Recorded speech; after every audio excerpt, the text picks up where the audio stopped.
Dans la dernière vidéo, on a vu les 3 lois de Newton qui régissent la dynamique. Dans la seconde loi de Newton, on a la somme des forces qui est égale à la masse fois l'accélération. Donc dans cette vidéo, on va décrire les principales forces que vous trouverez dans ce cours. La première force, c'est la force gravitationnelle. C'est la force qui attire tous les objets qui ont une masse. Si par exemple on prend ici le Soleil et ici la Terre, les deux s'attirent. Et la valeur de cette force se calcule comme ça. On va avoir G, la constante gravitationnelle, fois la masse du premier objet, fois la masse du deuxième, divisé par la distance qui les sépare au carré. Et la distance qu'on prend, c'est la distance entre les deux centres de masse. La deuxième force, c'est le poids. Le poids, c'est la même force que la force gravitationnelle, mais appliquée à un objet qui est sur la Terre.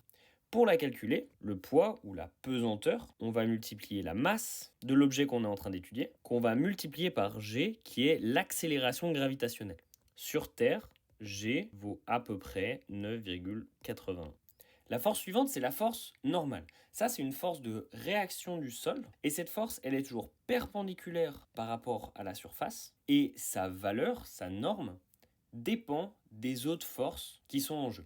Si par exemple ici sur notre petit dino, on avait uniquement le poids, alors la force normale vaudrait cette composante du poids qui serait mg cosinus alpha. La force suivante, c'est la force de frottement. Ici, on parle de la force de frottement sec. Donc ça veut dire c'est une force de frottement entre deux surfaces. Cette force de frottement, elle va être égale à un coefficient de frottement fois la norme de la force normale dont on vient de parler. Le coefficient de frottement, il va être différent si le frottement est statique ou cinétique. Donc, si l'objet il est en train de bouger par rapport à la surface, alors on est dans le cas cinétique. Et si l'objet ne bouge pas par rapport à la surface, alors on est dans le cas statique. Ce qu'il faut savoir, c'est que la force de frottement statique est plus grande que la force de frottement cinétique.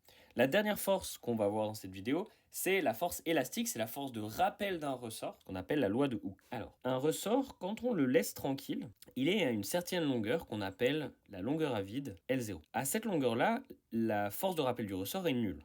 Si maintenant on vient étendre le ressort va vouloir revenir à cette position, et la force qui va être créée va être égale à une constante qui sera la constante de raideur fois x qui est la longueur du ressort moins L0, ce qu'on a déjà parlé juste avant, qui est la longueur à vide.